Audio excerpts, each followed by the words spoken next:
Bayangkan tempat yang musim sejuknya sangat panjang, fros berlarutan berminggu-minggu dan matahari kadangkala tidak muncul langsung. Hari ini kita bincang tentang orang utara dan cara hidup mereka di ais tanpa romantis. Kita akan lihat bagaimana mereka rancang hari ikut cuaca, apa yang mereka pakai, apa yang mereka simpan di rumah dan mengapa keluar rumah sekejap sahaja. Tiada perkara remeh, muka tertutup, sarung tangan kering, bekalan bahan api dan anjung pintu yang hangat. Semua ini kedengaran mudah, namun inilah cara mereka jaga tenaga dan kesihatan bila angin bertiup kencang dan tidak boleh lama di tempat sejuk.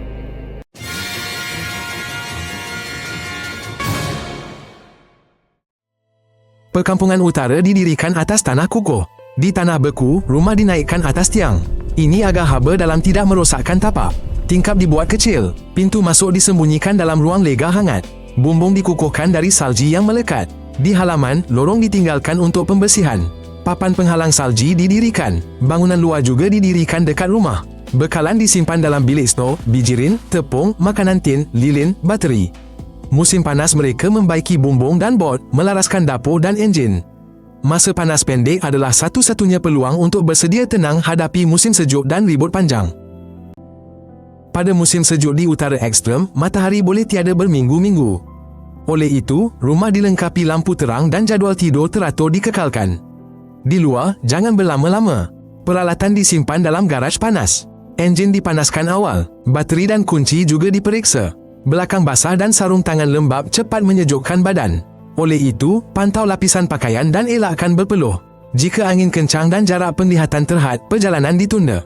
Kelewatan dalam kesejukan sering menyebabkan radang fros pada jari dan pipi. Musim panas berbeza. Cerah sepanjang masa. Tidur diselamatkan oleh langsir tebal dan jadual harian biasa. Pakaian hangat di utara ekstrem berlapis, lapisan bawah menyingkirkan lembapan, tengah menyimpan haba, atas melindungi dari angin dan salji basah. Pakai sarung tangan ibu jari, lebih hangat dari sarung jari. Tudung berbulu melindungi kepala dan melembutkan tiupan angin. Untuk kaki, pakai bat dengan pelapik hangat dan stoking kering. Untuk kanak-kanak, masukkan sarung tangan dan stoking ganti ke dalam beg jika basah. Keringkan pakaian segera selepas di luar. Jika tidak, perjalanan seterusnya akan sukar dan sejuk. Untuk perjalanan jauh, bawa pakaian kering, pemanas poket dan termos minuman panas. Semasa angin kencang, pakai cermin mata pelindung dari debu salji. Di tundra utara, kereta salji Rusa Kutub amat membantu. Ia yakin melalui salji dan ais tempat roda tersangkut. Untuk laluan jauh, snowmobile digunakan. Antara bandar, pesawat dan helikopter lebih kerap terbang. Pada musim sejuk, jalan sementara dibuat dari ais dan salji padat.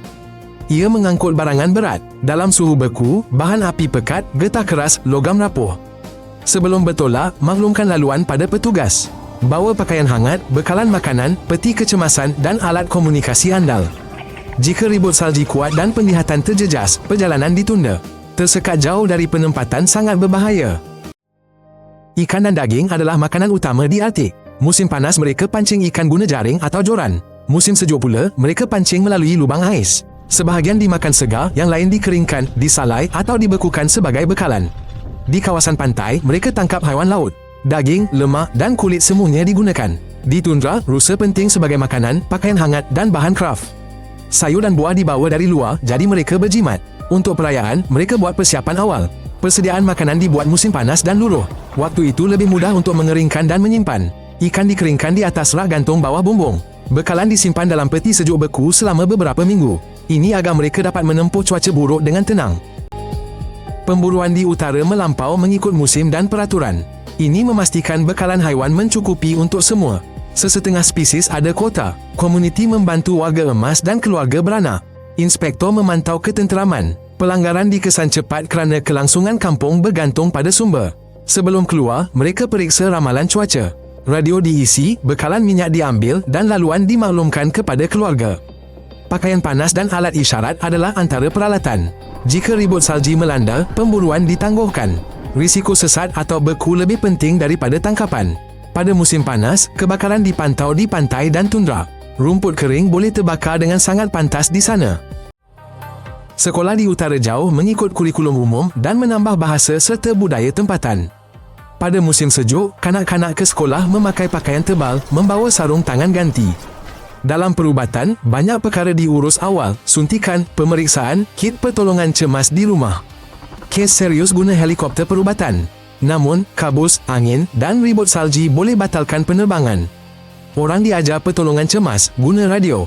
Di rumah simpan ubat demam, sakit, pembalut, antiseptik. Pesakit kronik beli ubat cukup untuk musim, elak masalah jalan tertutup. Pusat kesihatan ada pengusung panas dan oksigen. Di rumah di utara jauh, mereka sering bertutur dalam bahasa ibunda. Di sekolah dan tempat kerja, mereka bertutur dalam bahasa rasmi. Guru boleh terangkan topik sukar dalam bahasa tempatan. Kemudian ulangi dalam bahasa rasmi agar semua faham. Tradisi kekal hidup dalam lagu, kraf tangan dan perayaan keluarga. Kepercayaan masyarakat berbeza. Ada yang kekuil, ada yang hormati alam dan nenek moyang. Dalam mesyuarat umum, mereka putuskan cara berkongsi hasil buruan. Mereka juga putuskan cara membantu jiran. Anak-anak diajar keselamatan awal di atas ais, air dan tundra. Di kawasan penternakan rusa kutub, orang muda belajar menjaga kawanan. Mereka juga belajar peraturan padang ragut sejak awal. Perayaan besar di utara jauh menghimpun seluruh kampung. Mereka menyediakan hidangan ikan dan daging, bernyanyi serta menari. Acara termasuk permainan kekuatan dan ketangkasan yang mudah dan menarik, tarik kayu, baling tali jerat dan lumba anjing penarik. Orang muda diberikan barangan berguna untuk rumah dan perjalanan. Musim sejuk, mereka berkumpul di rumah budaya yang hangat. Musim panas, di tepi pantai dan padang. Sering ada pasar kraft di sekitar, pakaian hangat, barang ukiran tulang dan pembaikan abah-abah. Pertemuan sebegini merapatkan keluarga, memberi kemahiran praktikal kepada kanak-kanak dan membantu orang muda tidak pergi apabila mereka merasa dihargai dan disokong. Ekonomi banyak kawasan utara jauh bergantung pada pelombongan minyak, gas, biji, perikanan dan pelabuhan. Orang terbang untuk shift dan tinggal di tapak pelombongan atau pangkalan selama beberapa minggu. Mereka berpendapatan tetapi keluarga jauh dan hidup ikut jadual ketat. Pekan-pekan memerlukan guru, doktor dan juruteknik.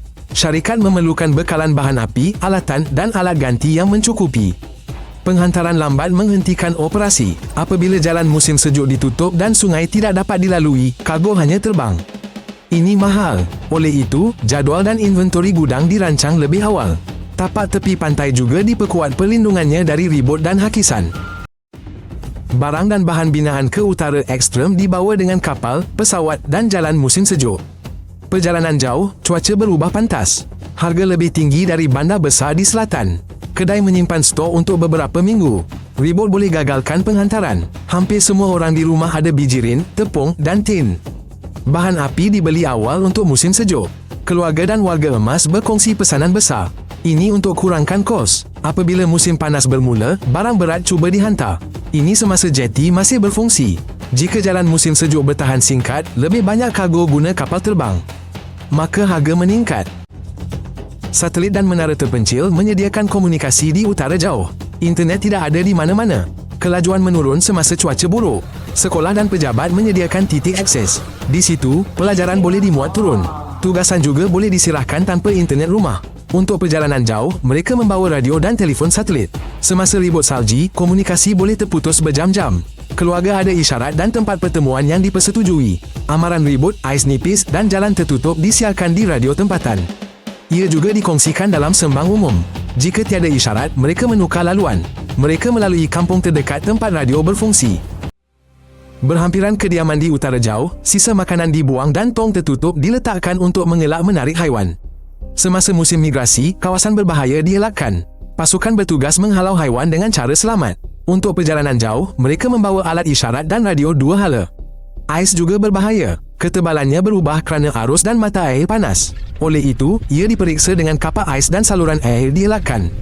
Sebelum setiap perjalanan, mereka bersetuju tentang laluan dan masa untuk menghubungi keluarga.